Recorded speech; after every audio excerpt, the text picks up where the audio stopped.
We're real people. And this ain't fake news. 51% of what we say is guaranteed to be based on fact. Let's get to it. Let's ring him now. And what would your porn name be if you had one?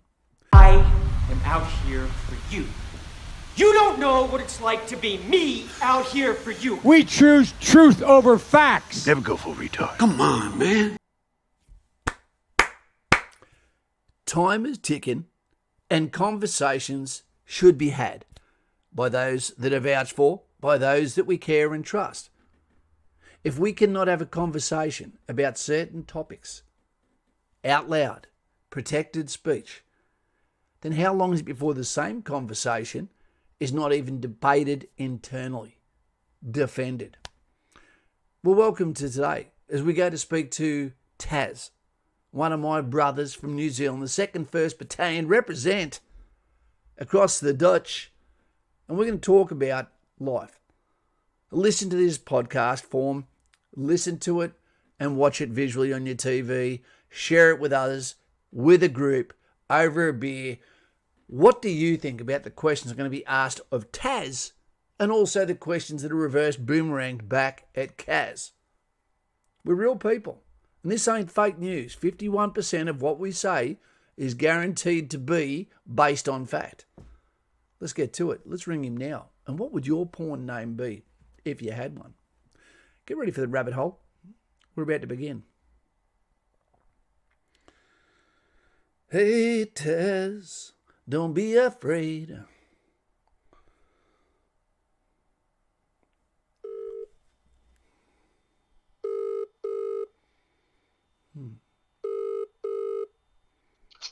Hello.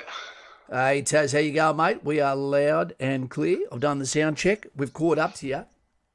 And I was wondering if I could pick your brain about some topics. Are you listo? Spanish for ready?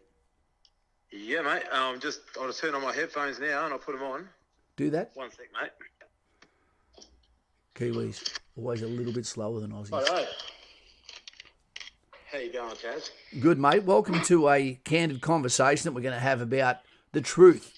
Not just our reality, but the topics that are rarely spoken about or defended. So we do need to be careful of what we do or say because we know the algorithm will attack. And I know you know the rules on that and you've seen it play out because we think very much the same. And we've seen these online dialogues get shut down quite quickly. Would that be true? Absolutely. Absolutely. Yep, I agree with you, Taz. Okay, Taz, I've got some questions for you, mate. If your headphones are working and you're good to go, are you ready to go down the rabbit hole? I'm already down the rabbit hole, mate. Been here for years. I'm waiting for you. So I've changed my name to Alice. I've changed. Right. Mate, just to loosen you up a bit, what would be your porn name if you had one? It'll be Taz the Barbarian. Taz the Barbarian. Yeah, because I take no prisoners, mate. It's in there. It's hot. It's heavy. Let's go. I would call myself Dick Storm. Why is that? Because I come in flurries, mate. Yeah, that's a go. Oh, that's a sick slaughter. I'll perish it. Okay, mate. Well, I've got some questions for you, mate. Let's open up. Who is Taz? Oh, righto, mate. So from the age of 15 years old, I was raised all around Australia and New Zealand by a single father. And then by the time I hit about 14 to 15 years old, like many other circumstances that people go through these days, end up leaving home quite early. Well, I got told to leave home very, very young, and I was just before I was 15 years old. So I actually had no home for a couple of years when I was younger. But I knew that I had a mother that I had never heard from, who was in Northern Territory somewhere. So I got given $25.80 by my father when I was 14 and 9 months. And he said, piss off, because I wasn't a very good kid at school. I was playing up all the time. I could kind of see where he's coming from. I've heard of tough love, but that's pretty tough, right? And he said, piss off. So I caught a bus to Port Augusta, from Melbourne to Port Augusta, middle of winter. From Port Augusta, which is in South Australia there, after Adelaide, just at the base of the Stuart Highway. And then I knew that I just had to hitchhike all the way to Darwin to find my old lady. So I did. So I got to Port Augusta. So what I did is, it sounds more horrific than what it was, but what I did was I just went to a truck stop. And I just waited there until I found some truckies that had a bit of empathy. I said, "G'day, mate. Look, I'm only 15 years old, just hitchhiking up to Darwin to try and find my mother." And they said, "Mate, get in. What the hell are you doing?" Right? Anyway, so I had those, those little $2 bags you get, those red, blue, and white striped big bags for that you fit all your crap into. I had one of those with my belongings in it, and I hitchhiked to Cooper Pedy, and then I re-hitchhiked from Cooper Pedy, and got another lift after about 8 hours of standing on a frozen highway. And then I ended up in Darwin eventually after making a few stops there. So from there, I stayed with the old lady for a while. That didn't work out. Then I hitchhiked back to Melbourne for another 6 months. That didn't work out. And then I hitchhiked up to Catherine, lived there for about 6 months, picked mangoes, which I don't recommend to anyone. It's really quite a horrible job. Yeah, the green ants are proof that nature hates you. Yeah. Oh, 100%, yeah. And I was working with a lot of tourists at the time, and, tourists or terrorists? Oh, well, I kind of see them as a bit of both, actually. You know what I mean? So, anyway, long story short, man, and then I ended up hitchhiking over to Port Hedland, stayed there for about, a few months, and then ended up, doing some construction work and whatnot and fencing. And then I ended up in Perth in Western Australia, which is where I started off I actually joined the Australian Army through the reserves because I didn't have the schooling to go straight into regs. So hashtag me too. Yeah, gotcha. Yeah, well, it was a good way, like through the back door. You know what I mean? So you go in through the reserves. You do the same training. I ended up out at Singleton, and then they come in and they said, "Who wants to change over to regs?" So I ended up saying, "Yeah, I do. Yep, absolutely." So straight in. Can we just caution you about saying anything about the back door, mate? There might be Navy people that are watching, and they get stimulated by the back door, the golden rivet, so to speak. Yeah. That's feral, man. Yeah. Okay. So and then from there, away I went, and then I ended up doing from Singleton. I went back to 1128 Battalion in Western Australia out at Karrakatta, and then from there I ended up going regs and stuff like that, and then I went up to 1 RAR, and I was there till about 2000, so from 98 to 2000. So I joined in 1997, did my recruit course and that sort of stuff, and then after that, then I ended up, so by 2000 I got in a bit of trouble with the police when I was in Townsville. I won't get too far into that, man, but I basically had to show cause in the Australian Army as to why I should stay there.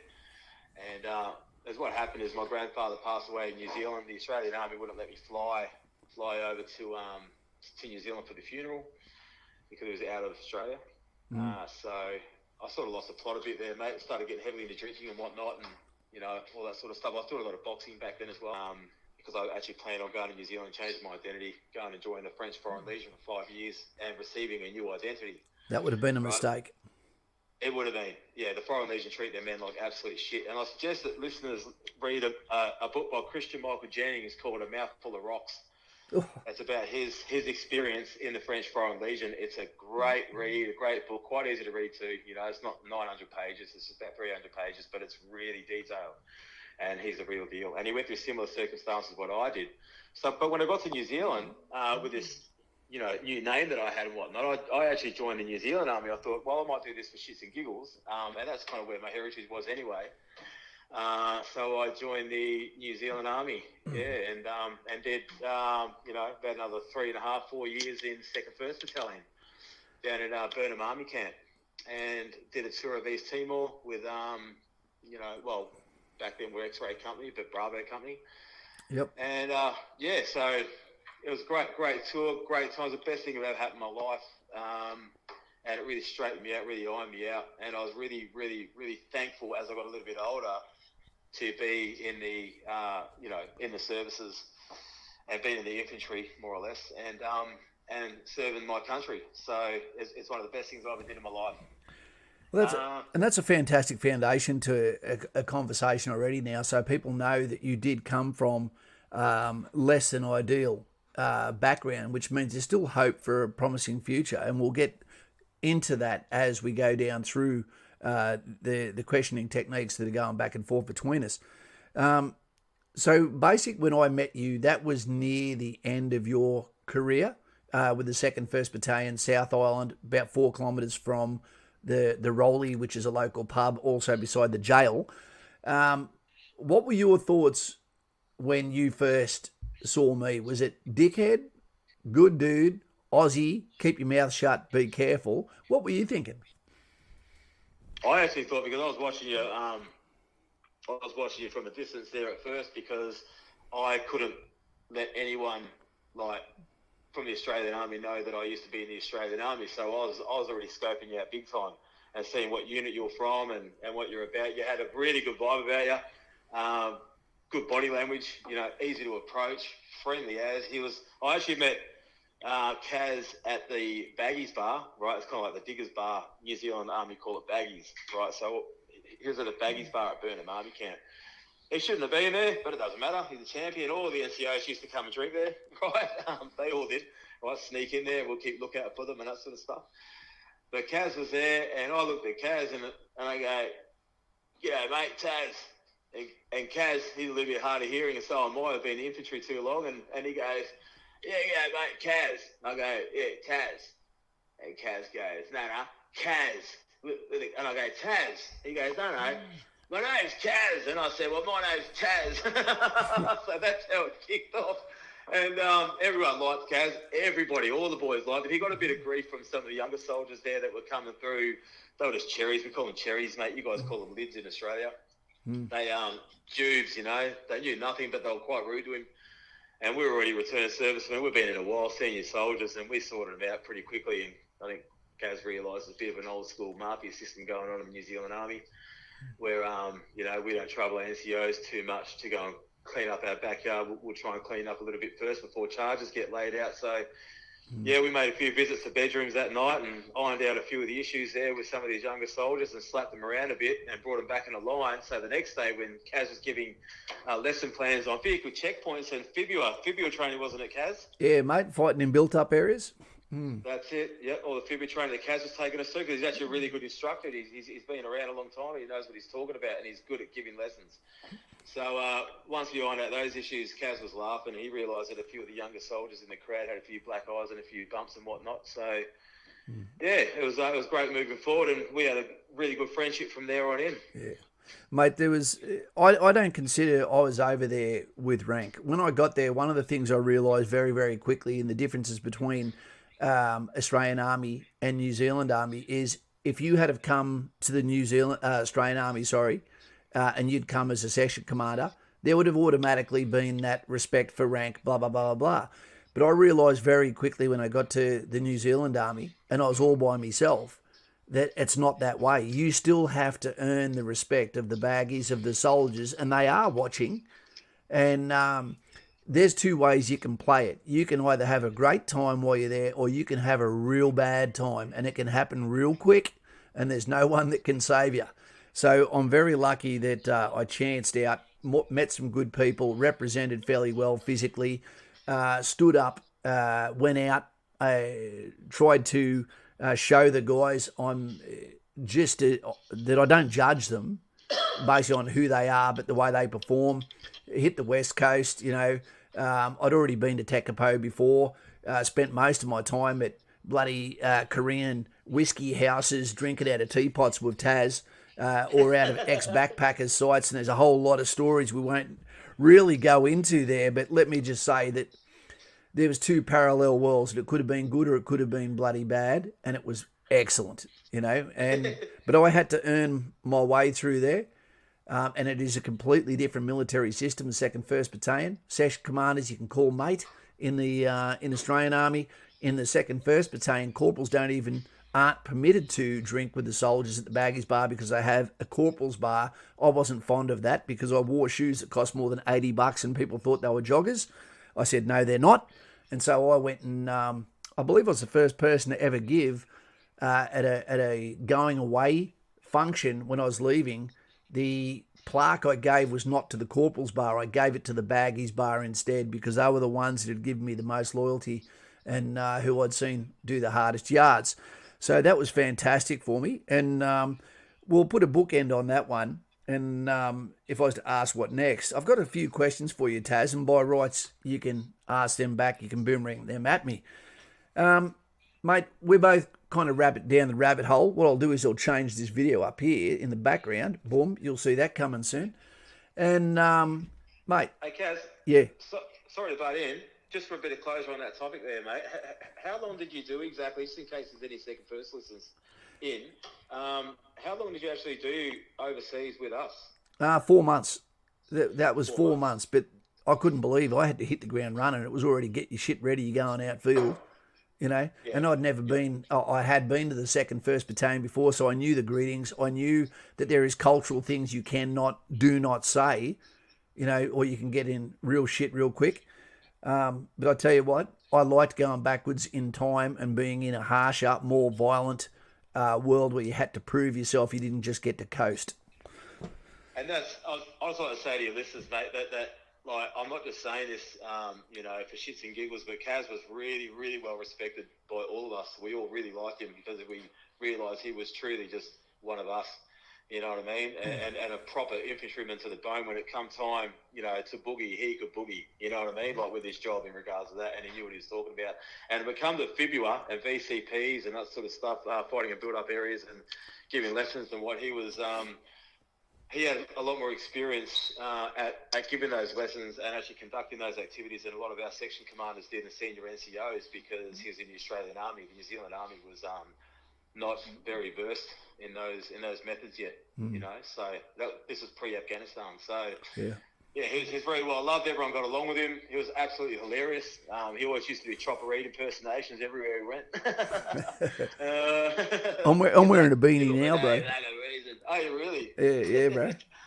So I just thought I'd say that, Cas, and let your listeners know that you really are and still are and really were really well loved, respected.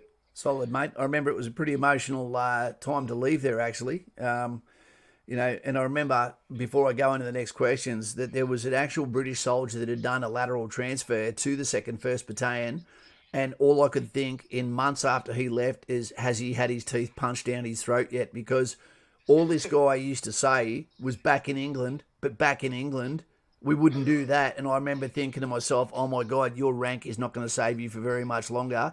I could hear the dun dun, dun dun dun dun. The sharks were starting to circle, and I could hear the propaganda in the hallway saying, this guy's going to get smacked out the next time he says something. And he wasn't fit. He had a jelly belly. You know, I was just thinking, geez, I don't know what's going to happen after I leave. Yeah, absolutely. He's so insignificant, I don't even remember what he looked like. Fat, you know what I mean? So, podgy, fat, whinging, crumpet eater. Irishman. Yeah. The old Kiwis, the old New Zealand Army didn't have much time for the British, to be honest with you, man. I'm not talking in regards to officers and stuff like that. I'm talking in regards to, you know, the soldiers. Yeah, they didn't have a whole lot of love for the monarchy. Well, I think that guy's a mouth breather too. So that sort of solidified that. Yeah, okay. Well, look, there's a lot of ingredients that go into who Taz is, and naturally we're not going to get too far beneath the crust with this, but it's important for those that are listening right now, while you're subscribing or liking or using all that energy, if you're a lady, to swipe right on Cas in the future.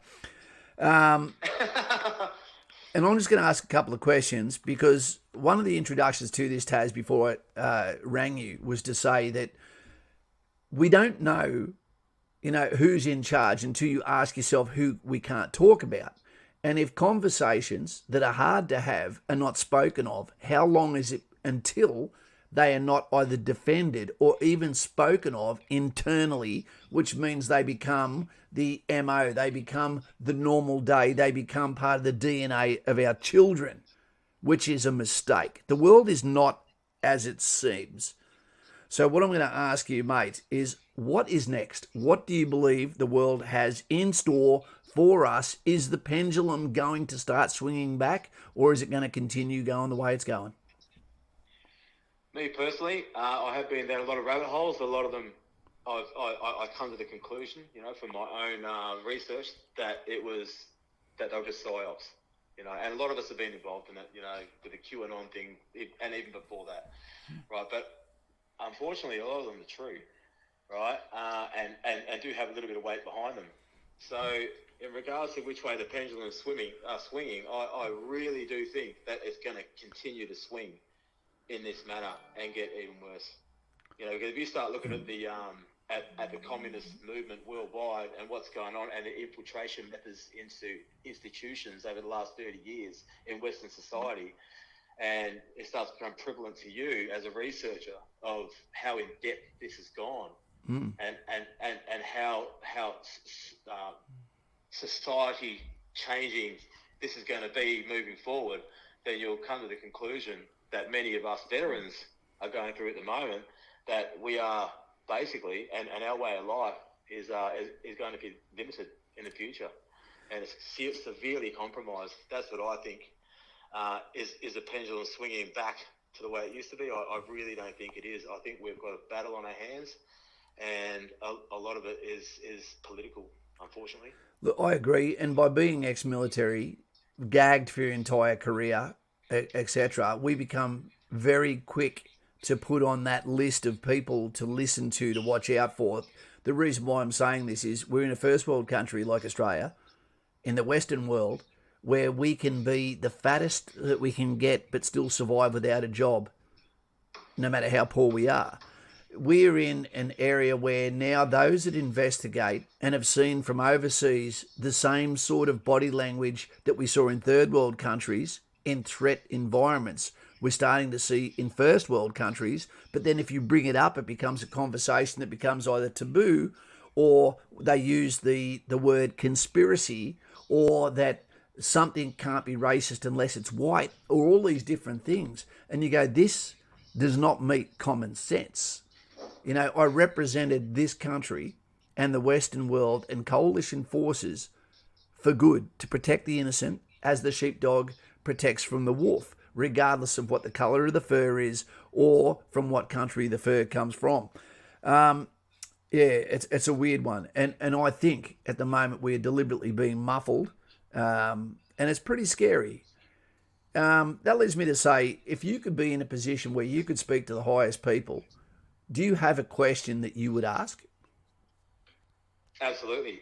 Okay, and this one would probably be, it's completely unrealistic because it's never going to happen, obviously, but this would be, if I had to ask anyone on earth a question, what would it be? It would be to the supreme leader of China, which is Xi Jinping, and I'll say, when and how and what year are you going to be kinetically attacking the United States and Allied forces?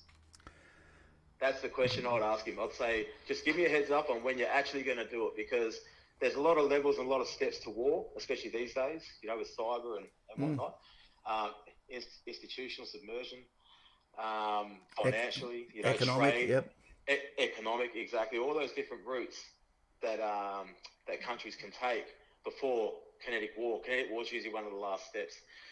And there's a kinetic war coming, and I'd just like to know when it is. Is it going to be 2026, 27? Just give us a heads up, because we've got children and we've got things to worry about moving forward. So that's the question I'd ask. Kaz, what about yourself? Well, the funny thing is, I reckon he'd answer you too. He'd have a lot of confidence. The CCP was told what you're meant to do is guard your strengths, and let them build up until you cannot be assailed, and then from there you show your power. He didn't do that. He stood out, and I think there's going to be trouble to come. If I was to ask one question, I don't know. I might have to come back to that, because I never actually thought about who I would ask. It's a big one, isn't it? Because there's so many. Even if you didn't want to go political, you just wanted to ask. Yeah. Absolutely. Maybe I'd go to Smith's Chips and ask, are tubes coming back this month? The delicious bite-sized saucy snack. And can I have a box? You've already got your tubes, mate, and I think you should run with that for a while, eh? Yeah, bro. you You haven't received them yet, though. No, mate. Yeah, I might reach out to them and let them know that I'm a Z-class celebrity, and pardon me, and I can do giveaways so that I can indoctrinate people with the MSG infilled delicious bite-sized saucy snack known as the tube that I've been eating for 40 years until they were kiboshed by the CCP in 2015. Righto, if you could be the boss for a day, the world's boss, what's 3 things that you'd bring out as an executive order? Okay, well, that's a great question there, Kaz. Okay. Now, I had a little bit of think about this one for about 3 minutes, and it would honestly be to Joe Biden. Joe Biden, right? And I'd say, if I was Joe Biden, I would capture, arrest, and potentially, after a trial, execute people that are traitors to the United States, people that have formed communist parties in regards to Liberation Road and organisations like that. And also I'll start to go into a form of protectionism, so to speak, where I wouldn't have so much global trade. Start to really, manufacture at home more so than relying on China, Malaysia, and the Philippines and whatnot. But that's going economical. It's probably not the best move moving forward, but I think in the long run it'd end up being a better idea for most countries, especially Western countries. I would become Joe Biden, and I would honestly capture and arrest all the traitors to the United States. Okay. I think that I'd bring back the death penalty across the world, for unforgivable crimes. And I believe that should be dealt out by nature, and that would be gravity. People should be just cast off a cliff, onto the same spot, their body never to be collected except from the megalodon that waits below. The next one would be the legal system. I want the legal system to be completely revamped so people have more representation from their own voice in the way they talk, and less lawyers. Where bad people get away with things because of technicalities, because of class actions that have occurred in before, precedences, etc. And I think the other one should be the creation of Fuckwit Island. If we created Fuckwit Island, where as if your crime was not enough to put you away forever, but you showed disloyalty to your country, if you showed, like Gwen Berry, disgrace, whatever it was, and unpatriotic for your country, I believe you should be sent to Fuckwit Island. If you can't play by the rules, if you can't be nice to your fellow man and woman, then you should be sent over there to live permanently and see how you get along with everyone else in your ilk.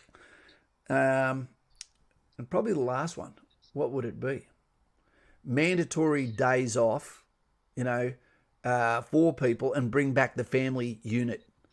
A whole campaign to bring back the value of family, the continuation of love, respect in families, so that children have a more fruitful future, and we tackle problems with less pessimistic views and self-interest, and more optimistic, because we're living in the best time there's ever been to live, but it's being created by propaganda. So that leads me to you, mate. As generally as a human being, as a critical thinker, would you say that you are in the optimistic camp or a pessimistic camp, and you can't get sent to Fuckwit Island? Okay, you've already been vouched for. You're good to go. Okay, I'm an optimistic person by nature. I am. Like, if I had to go somewhere, I'd always see the fruits in it. I wouldn't just dwell and go, I better not go there, I might not get a job. You know what I mean? I'll go there and I'll make it happen. Right? But in regards to, reality of what's going on now and moving forward, I would seem pessimistic. If you're living in my house and you're a fly on the wall, you'd hear a lot of pessimistic shit coming from my lounge room while I'm watching TV, especially ABC or SBS, right? Yeah. So, I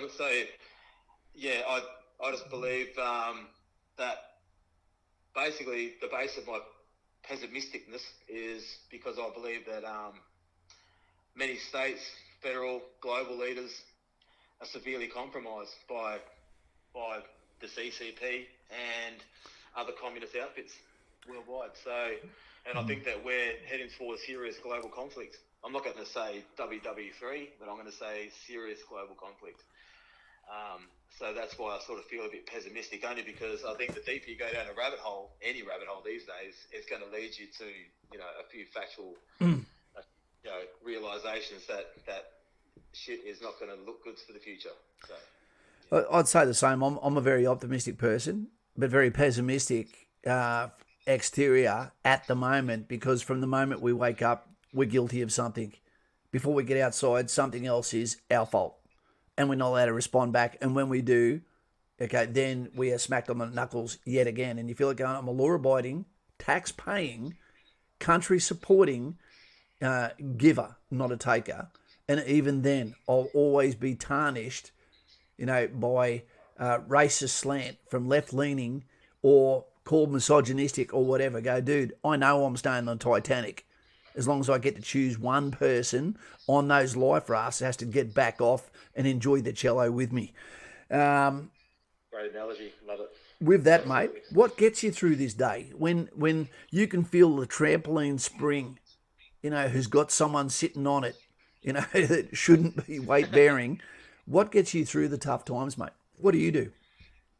Mine stems from what I used to do while I was in the army, and that was keeping fit. So I did go through stages where I was, drinking way too much, like a lot of, return servicemen, like a lot of men in Australia and New Zealand, full stop, really, let's face facts. And I sort of go down the bottle a bit, but and have a lot of fun doing it, and one thing leads to another, and it's usually me at a pub running a show and having a good time. But I'd always revert back to training. So, lots of cardio, resistance training, boxing, martial arts, all the sort of stuff that I used to do when I was younger. So that's what really gets me through, is just keeping myself in check physically, Cas. And a lot of people don't know, with Taz, the gentleman we're talking to right now, and yes, he is a gentleman.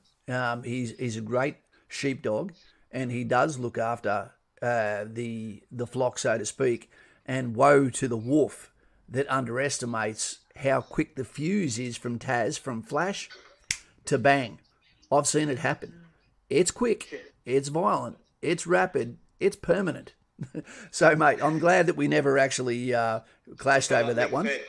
Yeah, like link fed. Yeah, I get you. So what, mate? What do you look back on in your life and you're really proud of? What do you hang on to? You've had a tough upbringing. You've never used that as an excuse. But what is something you look back on that's made you really proud about your life? Serving in the infantry, 100%. If you've got listeners now that are umming and ahhing about joining the Defence Force and whatnot, look, don't be scared. Don't wet your toes. Get in there head first and make it happen, because it's the best thing that ever happened in my life. I'd hate to see where I would have ended up if I hadn't had the how would you say it, the upbringing by the army, because you never really truly grow up. Like, I felt that I never really truly grew up as a person until I actually joined the infantry, and I realised what hard it really is. And it's hard, mate. It's a hard life. It really is. But you know what? You have inner respect for yourself for achieving it. And then you realise that you're a part of something so much bigger than your nebulous, ridiculous little problems. You're a part of a big machine, and it's a global effort as well. And like I said before, there's things coming in the future, and we're going to need a lot of you young guys out there muscling up and getting involved. So that's what I'm most proud of in my life. I'd probably say the same thing, mate. I joined the army for the right reason. I joined the right corps for me. I didn't think so at the time when I was 58 kilos, telling everyone I can do it, when other people were saying, don't know, bro. And the years that I grew up getting, you could say bullied, paid off, because it made me prepare harder. And then infantry became who I am. It defined me for so many years, which leads me to this probably sort of end question before we start to tail off here, so we can keep people at the interest levels. Mate, so that's your past. What defines you now? You're a father now. Okay, You're a man, you've got a lady. You've been swiped right by someone, which proves that you're worth picking up and keeping. So what defines you, mate? Well, defines me as a friend would be, mate, I'll return your calls. I'll tell you the truth. I'll tell you the truth, and I got your back. You know, and anywhere I can help. Look, honestly, anywhere I can help a stranger or whatnot. You know, in most circumstances, I'll help people. You know, because been through a lot in my life, and sometimes people just need a little bit of a pick me up. You know, to get them through their working day or through their life. So glad to help others and and get them information where it's required there, Kaz.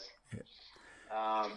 I just want to go back on something really quickly, man. I know you don't want to lose your audience. It's just about in regards to what you were talking about before with the death penalty, is I absolutely wholeheartedly agree that we need to bring back the death penalty, 100%, especially here in Australia. If you take a look at see, back in the day, they'll say, you know, people that argue against the death penalty, they'll say, well, you know, there's innocent people that are getting executed. But in this day and age, with DNA testing, with cameras, with phones, with CCTV footage, all that sort of stuff, you're undeniably that person, and the prosecutors prove that you're undeniably that person that kidnapped, raped, tortured that little kid, right? Or whatever circumstance it is, whatever serious crime they committed. Then there you go. That's 100% proven that you are guilty, right? That's execution in my eyes. Why should we keep this person alive? And I know a lot of people say, yeah, but at the end of the day, you know, like, it's not right, you know, executing. So, yeah, but this person committed a heinous crime. They knew what they were doing when they were doing that crime, committing that crime, and this is the outcome. And I don't think that they should just be, you know, taken to the gallows straight away. Yes, they should serve some time, with 10 years or 20 years or whatnot. And then in the middle of the night, when they least expect it, in come the kill squad, drag them away, firing squad, or hang them. I know Kaz likes to throw them in the pits for the Lions or throw them off a cliff, either or, whenever they choose, and then they get executed. And then we don't have to pay for their miserable existence anymore. It's also a deterrent to those that are considering doing it. Yeah, mate, I think that's a really good point.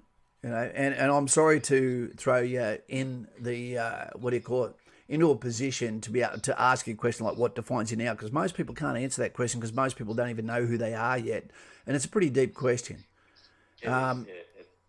Just to meet you halfway on that one, when I ask myself what defines me, it's what I do next. Yeah. So it's not my military career, being a veteran, being a father. It's what we do next that defines us.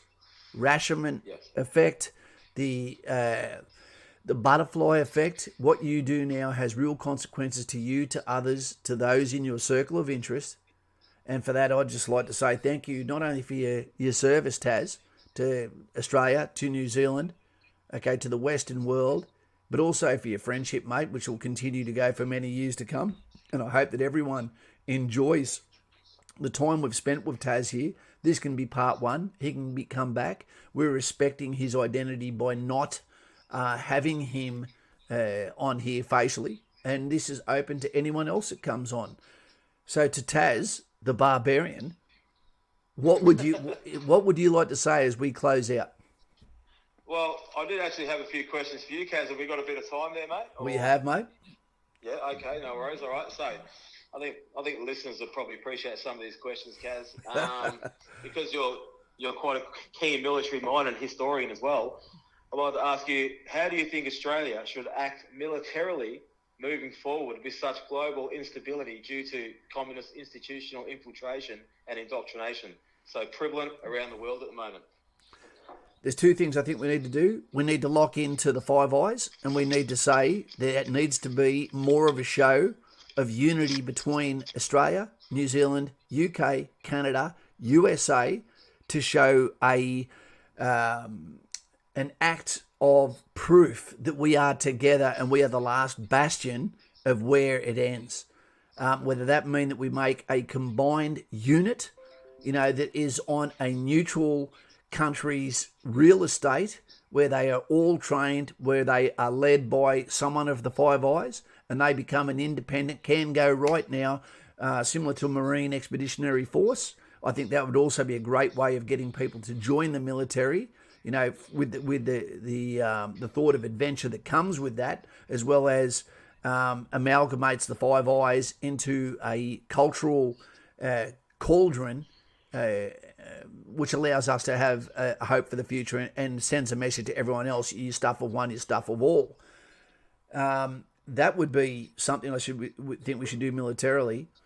And the other one is CANZUK, and I believe that's the alliance between Australia, New Zealand, Canada, and the UK as an economic superpower, right? That tells people that we are the preferred vote, that we are a bloc. You need all four of us to be on board, and we become a superpower economically of our own, which gives us a voice.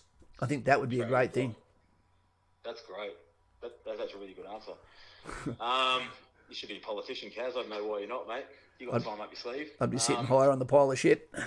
All right, I just got two more questions for you, mate. Yep. What do you think the federal government needs to do to stop the states and territories of Australia from becoming a dictatorship in regards to what we're going through now? I think right now all states should be stripped of all power, and they should be basically, for state of origin purposes, they should be borders. There should be customs and traditions we adhere to and respect where they came from, territories and states.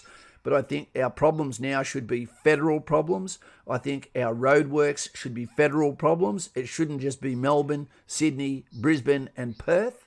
I think that we need to have a holistic approach to this with monies given out by independent sources, and I think that would be the better thing. And I think police force, so they don't become left-leaning or agenda-driven, then police should have something like Kapuka, and they should not be state police. They should be federal police only. Yeah, absolutely. That actually sounds a lot like what Bob Hawke used to try and drive, you know what I mean?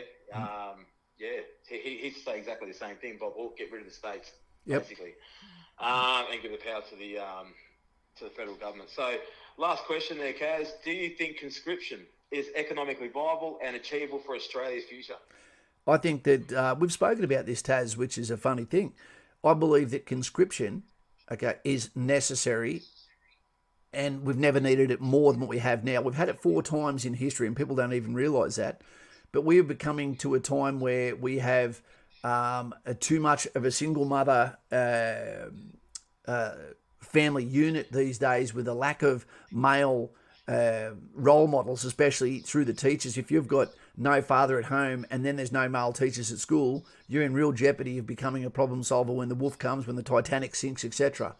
So I do believe that conscription would be a way of teaching people how to be a better version of them, a less selfish version of them, and actually untap males and females, because I believe it should be both. Okay, the warrior spirit, the team, the leadership that lies within, and gives them the flagstones, the basement, so they actually know a little bit of who they are, with a little bit of courage involved, humanity, teamwork, and transparency to character, and resilience. I think that'd be a fantastic thing. It'd give it all. It'd cost a lot, but not as much as what the dole would. The prison system, the NDIS, whatever it is. I think it'd be a great thing, mate. That's a great answer, mate, and I totally agree wholeheartedly. I mean, one of the most important things as a young man when you join the army or join the Defence Force is when you become physically fit and able. And I think that conscription will get these kids off the couch, who otherwise wouldn't. Get them off the couch and get them moving, get them active, get them learning, get the oxygen flowing throughout their body, get that fat off them, make them feel better about themselves, more proud to be a part of this country. Yeah, that's a great answer, mate. I really appreciate those abilities to answer those questions there, Kaz. Thanks, mate. No worries, mate. And as duty first is the motto of the Royal Australian Regiment, Kura Taki Hipuni, we are ready, was the motto of the 2nd 1st Battalion. And I've remembered it ever since, because this guy, Taz, gave me the tie, the battalion tie of the 2nd 1st Battalion. That became an artefact, that I wore every single ANZAC day, mate. So thank you to your family. It's great that we're reacquainted. And mate, let's put this up for people to comment in below, listen to podcast form or watch it. Swipe right, ladies. And we'll see you in comments. If you don't subscribe to the channel, it's here for you in Australia that answers your comments. You're a fugazi, okay? You're a fake. Get into it. If you've lasted this long, well done. Now you've got a friend of Taz and Cas, because that's the way we roll. Don't trust a car with one wheel. This is the ANZAC connection, mate. Really appreciate your time there, Cas. Thanks, mate. Back at you, bro. Look forward to talking again soon, man. Good All on you. brother. See ya. See you, mate.